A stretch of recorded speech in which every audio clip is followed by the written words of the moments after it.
menikah terus jadi ibu gitu ya, itu pasti sudah tahu itu sangat dekat dengan yang namanya pengorbanan. Nggak bisa enggak gitu. Dan menurut Magabe karena ada hal yang harus diprioritaskan, tolong banget gizi anak itu harus diprioritas yang paling atas. Kenapa? Karena kan kita pasti pengennya anak kita jadi anak yang hebat, jadi orang hebat, orang yang berguna. Dia bisa nantinya berdiri di kakinya sendiri gitu. Nah, bekal yang bisa kita berikan sekitar terbatas-terbatasnya secara ekonomi yaitu gizi. Itulah warisan terbesar yang bisa kita kasih ke anak kita. Sadly masih banyak masyarakat kita, sayangnya tuh masih banyak masyarakat yang berpikir ya gizi anak itu penting ketika nanti anaknya udah lahir, ketika udah brojol gitu baru oh penting nih gitu. Padahal dari masih di dalam kandungan aja apa yang ibu makan, apa yang ibu konsumsi itu sangat-sangat penting untuk membantu tumbuh kembang seorang anak. Karena ketika anak sudah lahir terutama kalau kita perhatiin gizinya itu sangat mempengaruhi ke apa? Ke perkembangan otak, perkembangan fisik otomatis, perkembangan kognisi, perkembangan emosi itu ngaruh banget ke semuanya. Makanan yang kalengan boleh nggak? Boleh, tapi semua ada waktunya. Betul. Gitu. Jangan jadikan itu mamanya lagi mager nih gara-gara kemarin habis nonton drakor ya kan rally bangunnya siang. Ya udah deh ambil aja yang di kulkas. Nah itu kan kasihan anak kita ya. Itulah kalau kita memutuskan seperti itu berarti disitulah kita menjadi ibu yang tidak bijak.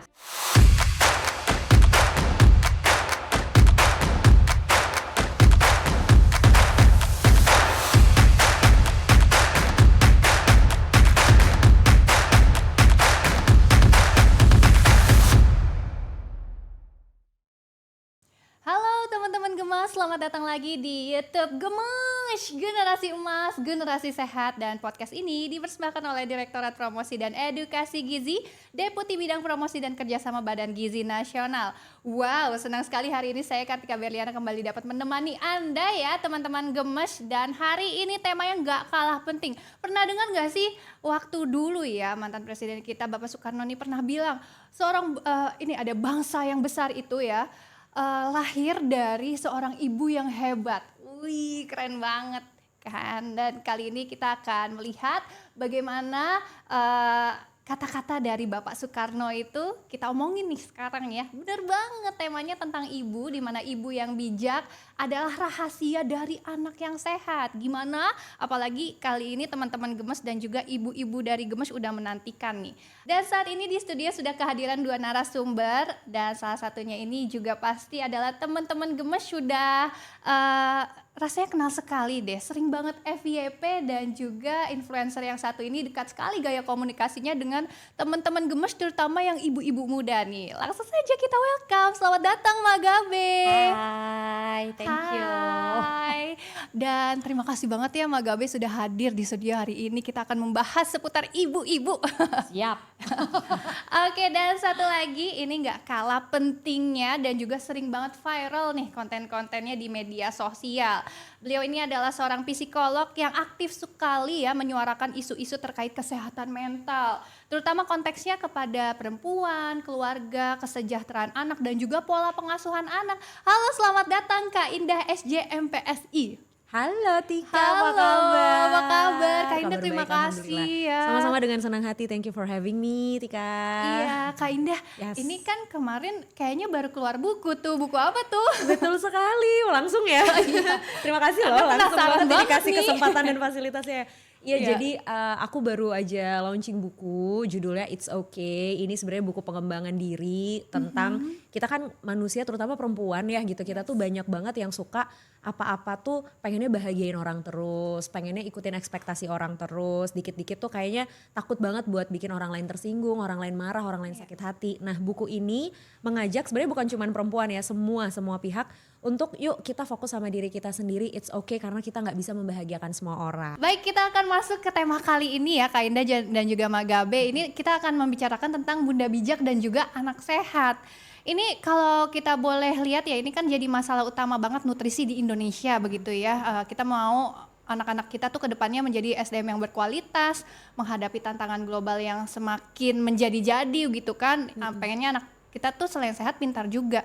Tapi menjadi bunda bijak itu sebenarnya bijak itu seperti apa sih? Karakteristiknya menurut dari Kak Indah sendiri. Sebenarnya kalau kita ngomongin bijak itu tuh pengertiannya cukup luas sih, Tika, karena gini, kalau di psikologi kita tuh kenal istilah namanya wisdom, tapi kalau banyak ahli mengatakan wisdom ini tuh udah kayak top of the topnya skill kita lah dalam bersosialisasi gitu. Jadi kayak emang agak sulit untuk menjadi sosok yang wisdom gitu ya, sosok yang bijak dalam tanda kutip tadi. Tapi kalau misalnya kita mau ngebahas bijak dalam sudut pandang yang lebih luas dalam keseharian, kita sebenarnya bisa mulai dari bijak itu kan tentang gimana kita bisa membuat keputusan yang ada pertimbangannya, bisa dipikir panjang, gak impulsif, terus kayak tidak egois gitu loh, tidak hanya menguntungkan diri kita sendiri. Dan menurut aku somehow jadi ibu tuh tantangannya sebenarnya di situ. Gimana kita bisa membuat keputusan yang tidak hanya untuk kepentingan kita sebagai ibu. Misal kita ngerasa kayak, aduh kan saya sukanya yang ini gitu. Terus kita memaksakan anak kita juga harus suka gitu dengan apa yang kita suka gitu kan. Dan di situ tantangannya adalah ketika kita jadi bijak, kita tuh harus lihat juga nih manfaatnya atau dampak buat anak seperti apa. Kira-kira ini bermanfaat nggak untuk tumbuh kembangnya anak, bukan cuma sekedar oh saya suka, anak saya harus suka juga. Atau kadang kayak, aduh lagi mager nih gitu, kayaknya kasih makanan yang instan-instan aja deh misalnya kayak gitu kan. Atau gini ya Kak, kayak oh saya nggak suka makanan A, berarti anak saya juga jadinya nggak suka betul. gitu ya. Ibunya udah picky eater duluan, itu kan ada juga yang kayak gitu kan. Misalnya, aduh saya nggak suka nih, ibunya nggak suka sayur gitu, terus anaknya juga jadi tidak dibiasakan makan sayur. Itu sebenarnya tantangannya. Nah untuk menjadi bijak itu ya kita harus berada di sisi dimana ya kita nggak boleh egois, kita juga harus bikin keputusan dengan banyak pertimbangan, banyak riset, banyak nanya gitu sama orang-orang. Di situ sih sebenarnya takaran atau indikator lah ya bisa dibilang bijaknya seorang ibu. Menurut aku sih dari sisi itu. Kurang lebih menjadi teladan juga lah ya. Betul. Nah, Magabe kan kalau menjadi influencer nih, apalagi bukan cuma teladan buat anak, tapi buat netizen juga yang para ibu-ibu. Bener. Gimana memposisikannya sebagai ibu yang juga peduli sama pola asuh anak? Itu tadi ya. Aku senang sih sama definisi yang dibilang sama Kak Indah gitu. Kalau misalnya kita tuh sebelum memutuskan sesuatu kita udah harus riset dulu gitu. Jadi sebelum aku posting, aku tuh riset dulu lagi dadakan. Bener nggak nih? Karena kan kadang nilai itu berubah ya, ilmu, fakta kan berubah gitu. Jadi sebelum aku sampein, aku cross check ulang nih gitu, cari tahu lagi gitu. Jadi begitu caranya aku buat berhati-hati untuk nge-share gitu, nge-share materi atau nge-share insight, karena tipenya netizen kita ini sangat kalau udah senang sama seorang influencer, mau apa yang dilakuin diikutin. Dia percaya gitu. betul. Seember Kak, bayangin, ember anak aku, ember mandi itu kan bisa dibeli di mana aja ya. Bener. Diminta spilling, aku bilang itu belinya di pasar gitu, caranya spilling gitu ya. Jadi segitunya netizen kita ini, makanya memang teman-teman influencer kita memang harus hati-hati banget sih pakai sosial media. Supaya ibu-ibu, karena kebanyakan ibu-ibu jadi menganggap bisa nih dapat ilmu dari si A, bisa nih dapat ilmu dari si B, cara dia mengasuh anak gimana, cara dia anak gimana, itu benar-benar bisa jadi sesuatu yang ditiru sih sama mereka. Gitu. Nah ini nih ada fans garis keras atau kalau kita ngelihat ini netizen kan sangat-sangat tolak ukurnya seorang influencer idolanya. Terus gimana akhirnya kita membangun kesadaran para ibu ini untuk bijak menggunakan media sosial? Gitu loh, kan tadi Kak Indah juga harus banyak riset, banyak observasi gitu. Gimana ke awal mulanya? Aku tadi suka banget sih yang Magabe bilang bahwa bentuk pertanggungjawaban kita sebagai seorang influencer atau public figure ketika apa yang kita bicarakan itu tuh akan didengarkan oleh banyak pihak ya, masyarakat. Jadi memang kita juga dari segi kita sebagai influencer dan public figure juga beneran harus hati-hati banget sebenarnya dalam mengungkapkan apa yang mau kita ungkapkan. Tapi sebagai ibu nih pengguna sosial media, penting tuh untuk kita juga bisa, kan influencer tuh nggak cuma satu, influencer ada banyak. Dan kita juga harus lihat, kayak aku suka bilang gini, ketika kita misalnya ngikutin influencer parenting gitu, kita juga harus cermat melihat latar belakangnya sebenarnya apa. Katakanlah misalnya orang ini tuh memang mungkin sekolahnya memang di bidang parenting, atau mungkin dia punya sertifikasi, atau memang dia parenting enthusiast ibaratnya gitu. Kita juga harus lihat latar belakangnya, karena akhirnya jadinya ada yang inline gitu, apa yang dia bicarakan dengan apa yang dia ketahui itu kan segaris gitu, inline gitu. Beda sama misalnya kayak ada orang, misalnya katakanlah aku ngomongin resep makanan gitu, terus cara masak, padahal aku nggak ada background chef, aku nggak ada background makanan itu kan jadinya tidak bisa dipertanggungjawabkan nih ilmunya. Makanya kitanya juga harus, dan aku suka banget sama yang Mak Gabe bilang gitu. Aku tuh banyak teman-teman aku banyak influencer parenting, terus kayak parenting entusias itu banyak banget. Dan aku suka mereka bilang sama aku kayak, aku nggak sekolah parenting kata gitu. Aku bukan psikolog anak, aku bukan ahli gizi, tapi aku riset. Mereka bilang gitu kan, aku riset, aku bahkan kadang nanya dulu sama teman-temanku atau orang-orang yang lebih tahu. Nah itu bentuk pertanggungjawaban sih menurutku. Nah bagi kita para moms atau para ibu yang memang kita tuh penikmat sosial media, salah satu bentuk pertanggungjawaban kita ke anak adalah dengan kita juga memperluas wawasan berpikir kita, cari tahu dulu, jangan ditelan mentah-mentah gitu. Semua yang dibilang A, oke, kita terima. Semua yang dibilang B, oke, kita terima. Influencer parenting ada banyak. Kita bisa compare satu dengan yang lain gitu. Sejalan gak nih omongannya? Kalau ternyata si A bilang begini, si B bilang begitu, ya kita kan berarti harus cari tahu yang fakta yang mana, yang cocok sama anak-anak kita yang mana. Ya kan, teman-teman gemes tadi dengar juga dari Kak Indah sama Mak Gabe kalau riset itu nomor 1. Harus banyak-banyak meng-compare ya atau membandingkan antara influencer satu dengan yang lainnya, info satu dengan yang lainnya. Nah menariknya kalau tadi dari sisi ibunya, sekarang dari sisi anaknya. Sebenarnya dampak kesehatan mental ya bagi anak terutama secara psikologis itu gimana sih Kak Indah kalau mereka tuh makannya cukup gitu, asupan nutrisinya baik dan juga bergizi. Kita kan tahu ya, bahkan dari anak masih ada di dalam kandungan aja, gizi yang masuk nih, ibu makan apa, ibu konsumsi apa, itu sangat mempengaruhi perkembangan si anak, perkembangan janin nih di dalam rahimnya ibu. Kebayang gak sih dari masih janin aja, gizi itu jadi hal yang penting banget. Makanya kenapa banyak kejadian stunting kan ya di Indonesia, ya karena memang gizi ibu tuh tidak diperhatikan ketika hamil. Banyak orang sadly masih banyak masyarakat kita, sayangnya tuh masih banyak masyarakat yang berpikir ya gizi anak itu penting ketika nanti anaknya udah lahir, ketika udah brojol gitu baru penting nih gitu. Padahal dari masih di dalam kandungan aja, apa yang ibu makan, apa yang ibu konsumsi itu sangat-sangat penting untuk membantu tumbuh kembang seorang anak. Karena ketika anak sudah lahir terutama, kalau kita perhatiin gizinya itu sangat mempengaruhi ke apa? Ke perkembangan otak, perkembangan fisik otomatis, perkembangan kognisi, perkembangan emosi, itu ngaruh banget ke semuanya. Anak-anak yang sering dikasih makan 4 sehat 5 sempurna dengan gizi yang seimbang, itu secara kecerdasan berbeda dengan anak-anak yang makanannya mungkin ya makanan-makanan instan, makanan-makanan yang UPF. Iya kayak gitu, itu beda gitu loh. Termasuk kayak anak yang sering dikasih makan sayur nih sama anak yang jarang banget makan sayur ataupun buah, itu juga dampaknya secara emosional itu berbeda loh gitu. Terkesannya kan kayaknya ya udah makan yang penting kenyang, atau makan yang penting udah dia tumbuh udah gitu. Padahal di dalam diri kita manusia ini kan aspeknya banyak ya, nggak cuman fisik, mental juga ada. Perkembangan kognisi, perkembangan emosi, motivasinya si anak, bagaimana si anak ini pede untuk berelasi dengan orang lain, itu juga bisa dipengaruhi dari gizi sebenarnya. Sepenting itu. Betul. Mungkin lebih tenang dan dewasa secara mental juga bisa ya. Yes, betul sekali. Benar. Ini menarik banget nih. Mak Gabe sendiri ketika melihat, kan sekarang nih influencer pasti semua netizen mikirnya Mak Gabe sih enak, nutrisi anak pasti yang mahal-mahal. Apakah memang benar harus mahal sehingga tuh asupan baru tercukupi gitu? Kalau menurut Mak Gabe gimana? Nah ini menarik ya, karena kebetulan aku dan suami tuh beberapa bulan terakhir tuh lagi diet, dan suamiku terus bilang kayak gini, kok tumben kamu nggak minta top up uang belanja mulu bulan ini gitu kan. Nah aku bilang ya karena kita lagi atur pola makan kembali gitu.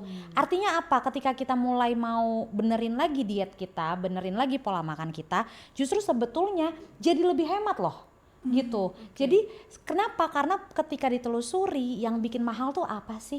Kalau kita nyetok-nyetok ultra processed food di rumah, frozen food, terus jajan di luar ya kan, ke restoran gitu, itu kan sebenarnya jauh lebih mahal daripada apa yang kita belanjain biasanya gitu. Contoh nggak usah jauh-jauh ya, kayak pisang 1 kilo berapa sih harganya? 25.000, 30.000 gitu. Bahkan kalau di deket rumah Mak Gabe itu ada yang pisangnya dia udah lepas-lepas dari itunya loh. Dijualnya harganya lebih murah gitu. Tapi ketika pisangnya ditaruh 3 ice cream, dikasih honey itu, masuk ke restoran namanya jadi banana split, jadi 60.000. Cuma satu pisang. Satu pisang doang ya. Kandungan nutrisinya, kandungan gulanya, semuanya itu beda banget dari satu pisang tok gitu loh. Jadi itu sih kalau dibilang makanan bergizi itu harus mahal, harus mapan dulu baru bisa makan yang bergizi, menurutku sih salah banget betul. Gitu. Karena contoh makanan menurutku makanan paling murah tapi tinggi nutrisi itu ya telur. Iya. Gitu. Bayangin telur 1 kilo 28.000. Bisa dapat 10 sampai 16 biji telur tergantung besar kecilnya ya. Tapi itu udah mengandung proteinnya berapa? 13 ya kalau nggak salah. Di-riset lagi ya penonton ya. Nah, dan kandungan nutrisi yang lain ada lemak, vitamin dan lain-lain gitu. Jadi kalau dibilang apa iya masyarakat kita nggak bisa afford telur gitu.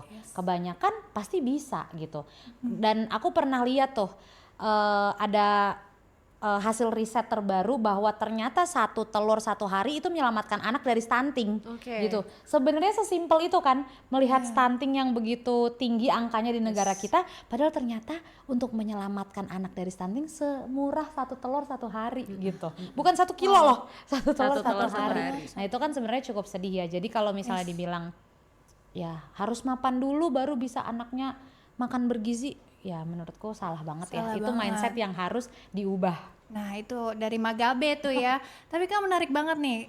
Masih kan orang-orang mikir ya enak anak kamu kan makannya salmon. Kalau aku kan ya dari pasar tradisional lah. Padahal tadi Magabe udah jelasin pasar tradisional itu justru gudangnya nutrisi ya.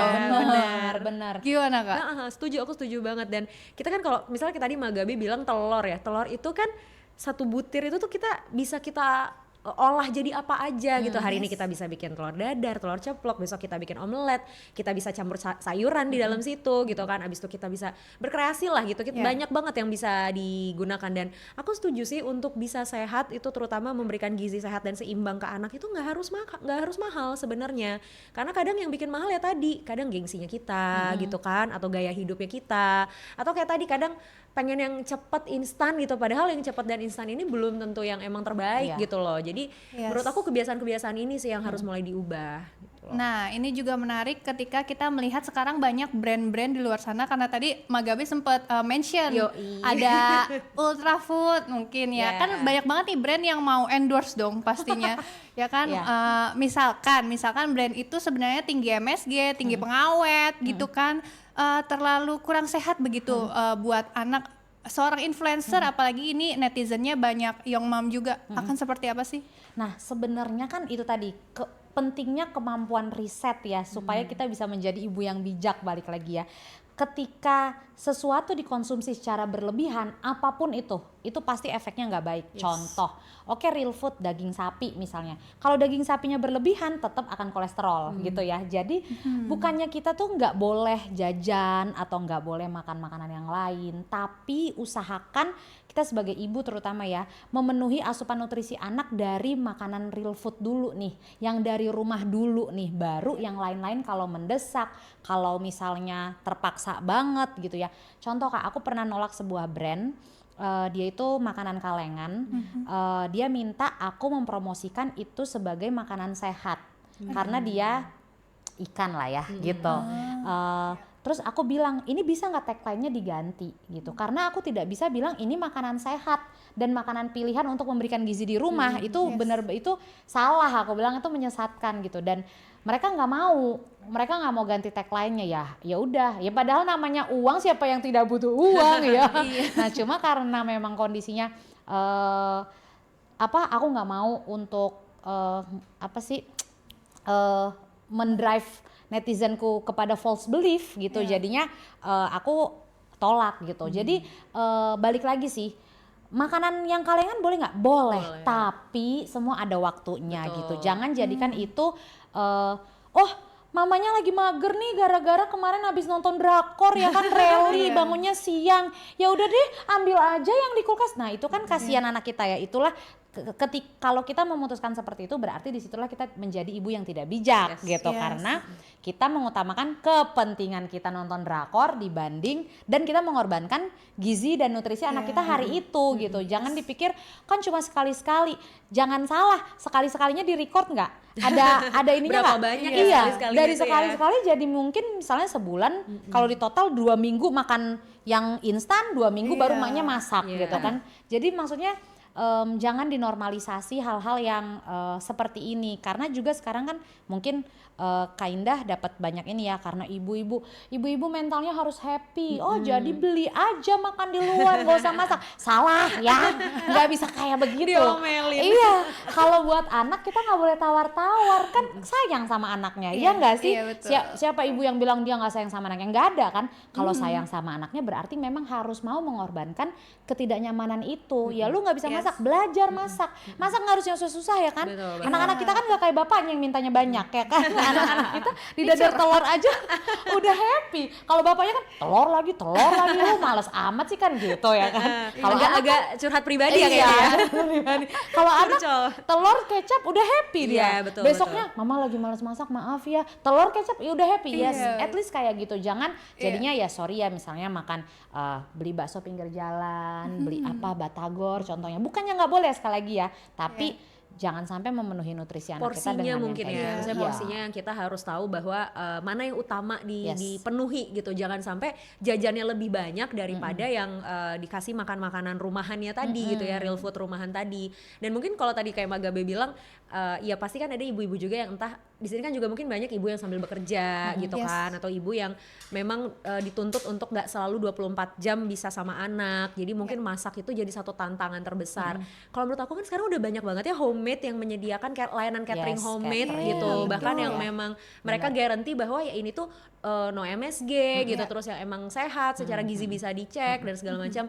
Tinggal ya balik lagi bener yang Magabe bilang, risetnya yang diperbanyak. Kita Sorry ya Kak, aku potong. Dan juga ya, kalau misalnya ibunya tuh fokusnya bukan ke nutrisi, even mereka mapan pun dan mereka mungkin Ya, punya ART betul. pun, punya chef pun di rumah ibaratnya ya, mereka bisa loh nggak terlalu merhatiin area itu. Betul. Yang penting dia pikir, oh gue udah stok nih frozen food ini, Iya, ini. yang penting Udah, anak gue pokoknya makan gampang ya, gitu kan. Pokoknya jangan lupa dia makan nih, ini udah disediain ini. Aduh, Kan iya. sayang banget ya, Sayang, padahal kan miris. kita udah spend uang Yes. untuk itu gitu, untuk ngegaji, untuk apa gitu kan, dan orang tuanya nggak susah loh gitu ya. Iya.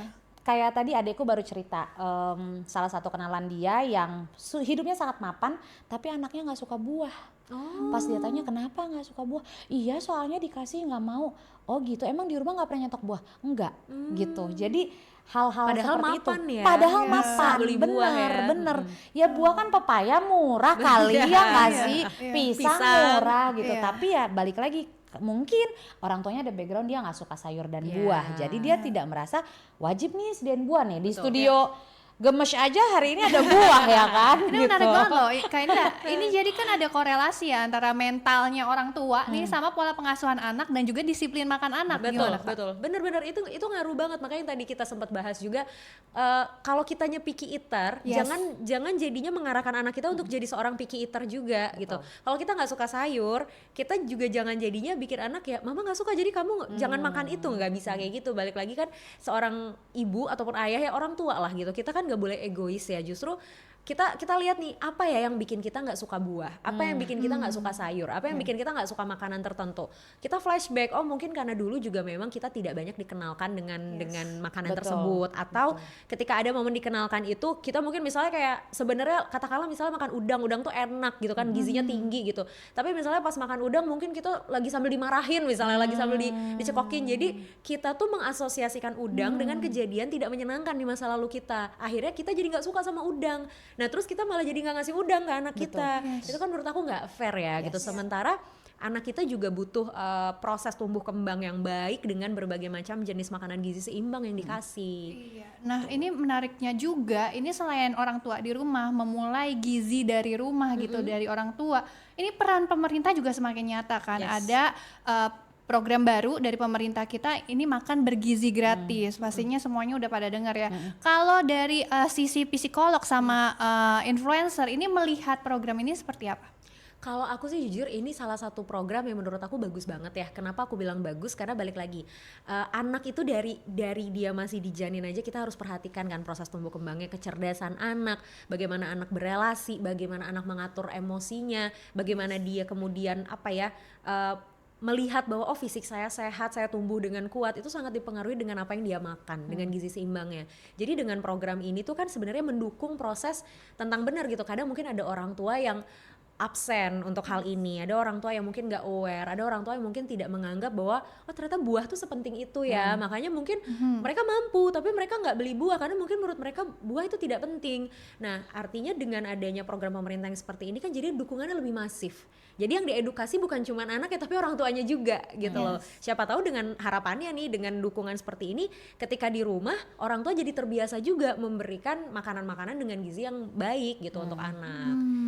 Nah, kalau Mak Gabe melihatnya makan bergizi gratis, pasti di lingkungannya udah pernah lihat juga ada yang dapat juga kan, Mak? Gimana, Mak? Setuju banget sih ada program seperti ini karena memang masyarakat kita di tengah gempuran banyaknya brand bermunculan, inovasi teknologi gitu ya yang mengatasnamakan ini ada mengandung vitamin ini gitu ya, kembali menggaungkan kata makanan bergizi itu meningkatkan awareness yang mantep banget di masyarakat kita gitu karena dengan begitu orang-orang jadi sadar lagi, oh iya ya ternyata sepenting ini saya ngasih buat anak kita. Contoh misalnya ada orang tua yang waktu tanya ke anaknya, kamu makan apa tadi, dapatnya apa makan siangnya gitu ya, ini mungkin ya dia melihat itu sederhana kayak tempe Gitu misalnya doang gitu. gitu. Telur gitu doang, sayurnya apa ini. Nah pertanyaannya, nih si ibu masak kayak begitu kagak di rumah? Kan gitu ya gitu. Jadi itu ya seharusnya sih, semoga ya harapan Magabe secara pribadi dengan adanya program ini awareness kita terutama ibu ya. Kenapa saya bilang ibu ya, karena memang kebanyakan yang ngurus dapur tuh ibu ya. Orang tua itu jadi inget lagi nih, oh ternyata sebetulnya makanan bergizi itu sesimpel ini ya. Tapi bisa nggak saya provide untuk anak saya setiap hari dengan setia gitu. Ya semoga pelaksanaannya bagus gitu ya, dan ini semakin hari pelaksanaannya semakin tepat sasaran dan memang sesuai dengan target dan tujuan pemerintah kita. Amin ya. Jadi mulai ada gambaran juga kan bagi para mami-mami gemes nih yang bergizi tuh kayak apa, itu ada makan bergizi gratis bisa Ya, dicontoh betul. gitu ya. Dan mudah banget didapetinnya loh, tempe, Iya. tahu itu mudah banget, telur. Iya, karena Gampang kadang banget. mikirnya tuh kejauhan kayak tadi, mikirnya Salmon. salmon, Iya. mikirnya steak ya gitu. Iya Padahal sederhana banget dan gampang kita dapat. Nah, dari pasar tradisional. Nah, gimana caranya para orang tua terutama ya mami-mami gemes nih mulai membenahi gitu mentalitasnya. Kak Indah sebagai seorang psikolog, aduh terlalu ribet, aku tuh kerja nggak bisa gitu loh. Gimana? Sebenarnya gini, kita kan kalau kita mau membenahi berbagai macam hal nih, bener aku setuju sama Magabe bilang, seorang ibu tuh kan kayak nyawanya keluarga ya, jiwanya keluarga gitu. Jadi bagaimana sebuah keluarga bekerja, bagaimana segala entitas di dalam keluarga berputar itu kan tergantung ibunya gimana gitu kan. Nah otomatis kan harus dimulai dari ibunya dulu nih, dari diri kita sebagai seorang ibu. Saya tuh apa? Saya tuh ngapain? Yang saya mampu lakukan apa? Keterbatasan saya di mana? Let's say tadi, saya ibu yang bekerja nih, berarti kan saya terbatas untuk bisa terus masak setiap hari misalnya gitu. Atau kalaupun saya masak, mungkin saya bisanya masak yang simpel-simpel aja pagi-pagi sebelum saya berangkat kerja. Otomatis itu yang pilihan itu yang harus kita lihat. Oh oke, karena saya cuma bisa masak yang simpel-simpel ya mungkin saya memang bisanya menyediakan makanan yang simpel nih untuk keluarga saya. Atau kalau pilihannya ternyata gak mungkin banget nih untuk masak, katakanlah rumahnya di Bogor, kerja di Jakarta gitu kan. Misalnya berangkat kerja aja jam 5 subuh, habis subuh harus sudah langsung berangkat, gak sempet nih masak-masak. Ada pilihan tadi catering misalnya, atau kita coba cek ada nggak ya catering yang menyediakan memang guarantee bahwa makanan ini tuh sehat gitu kan, no MSG dan lain sebagainya misalnya gitu. Itu kan pilihan untuk kita cari tahu. Nah tapi kalau katakanlah oh saya adalah seorang ibu full IRT di rumah, saya juga banyak menghabiskan waktu sama anak saya, itu kan kita punya lebih banyak waktu untuk berkreasi sebenarnya gitu kan. Kita mungkin bisa cari nih di internet. Sekarang kan menurut aku mam sekarang tuh semua punya gadget. Katanya capek Kak, ngepel, nyuci. Intinya mah kalau banyak alasan Kak, mau apa juga jadi alasan Nah Kak. itu Emang makanya. prioritasnya harus bener ya kan Kak? Bener, prioritas. Gitu. Dan balik lagi ya kayak tadi Magabe bilang, mungkin mikirnya kejauhan, mikirnya tuh harus tiap hari harus bikin menu Bento yang lucu-lucu. yang lucu-lucu dikasih jepit-jepit gitu segala macam. Boleh sesekali berkreasi karena kan itu juga membantu moms itu bahagia lah gitu kan dengan mereka berkreasi. Tapi jangan jadinya membebani diri sendiri. Betul. Semua tuh benar-benar balik lagi ke diri sendiri. Atau ada juga misalnya para ibu yang bekerja Senin sampai Jumat, Sabtu Minggunya lebih free gitu kan. Ternyata misalnya Sabtu Minggunya khusus mau bikin Meal prep makanan ya. yang meal prep, atau misalnya Sabtu Minggunya khusus mau bikin makanan yang lucu-lucu buat keluarga, kan boleh. Jadi semua tuh sebenarnya dibenahinya dari mana? Diri sendiri dulu. Dari diri sendiri dulu, yuk disusun, yuk coba kira-kira apa yang mau dilakukan pelan-pelan, apa yang dibutuhkan oleh anak-anak dan keluarga di rumah, dari situ dulu. Jadi jangan mentang-mentang, tapi teman saya tuh kerja Senin sampai Jumat masih bisa loh meal prep tiap pagi. Masa saya nggak bisa? Nah jangan gitu. Ya kita kan sama orang beda. Kalau dia bisa belum tentu kita bisa. Sebaliknya juga begitu. Oh, contoh seorang Ibu Mak psikolog Gabe. baik ya ngomongnya ya. Ya kan, contoh seorang Mak Gabe dan juga Pak Gabe. Ini di tengah hiruk pikuk kesibukan influencer. Gimana cara tetap untuk memprioritaskan nutrisi anak? Oke.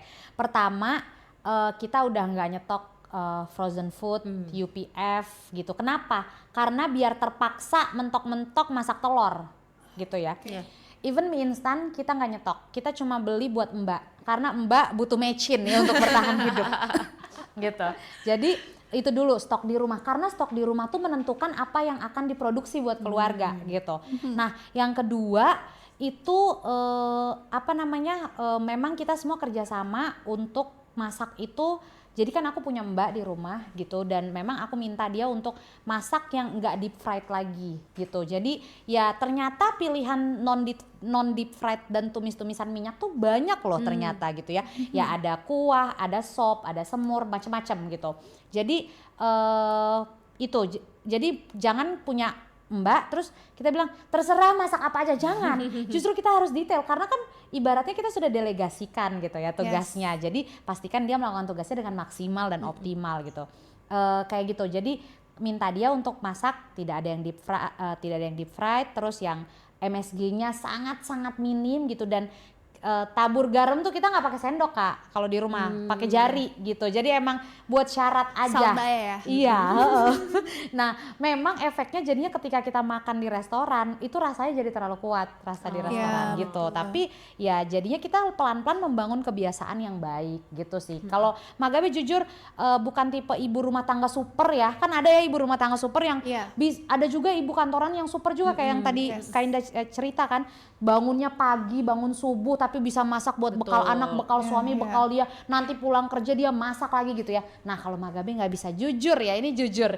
Jadi mendelegasikan tugas ke yang bisa di rumah dan dipastikan, soalnya kalau soal belanja saya semua gitu, kalau soal belanja Magabe semua. Jadi yaitu stok di rumah bener-bener dipastiin semuanya real food, lauknya ada semua, sayurannya ada semua. Nggak ada makanan, masak gitu. Oke, yang dibilang sama Kak Indah tadi ya, asal tidak membebani ya. Betul. Iya. Dari hal-hal sederhana aja, tapi tetap memprioritaskan nutrisi anak. Oke, ada pesan nggak sih Kak Indah buat mama-mama yang masih sulit untuk memanajemen waktu, memanajemen hati juga, masih dalam tanda kutip seperti kaum rebahan begitu?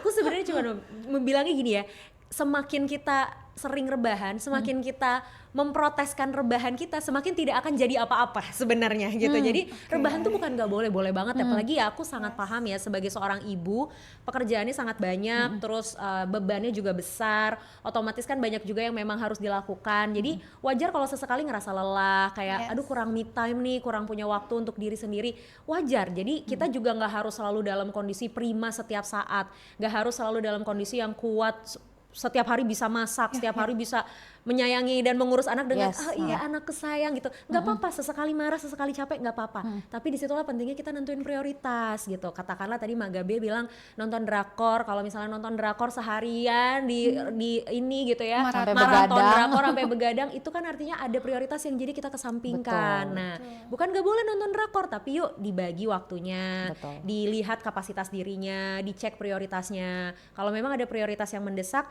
coba untuk disusun kembali waktu-waktu dan tugas-tugas di dalam rumahnya. Itu yang terpenting. Motivasi dari Mak Gabe sendiri untuk apalagi dari fans, netizen, juga influencer lain, gimana sih cara menjadi ibu bijak ala Mak Gabe? Jadi kalau untuk jadi ibu itu kan pastinya memang capek, banyak yang dikorbankan, dan itu kita sudah tahu dari awal kita memutuskan untuk menikah terus jadi ibu gitu ya, itu pasti sudah tahu itu sangat dekat dengan yang namanya pengorbanan.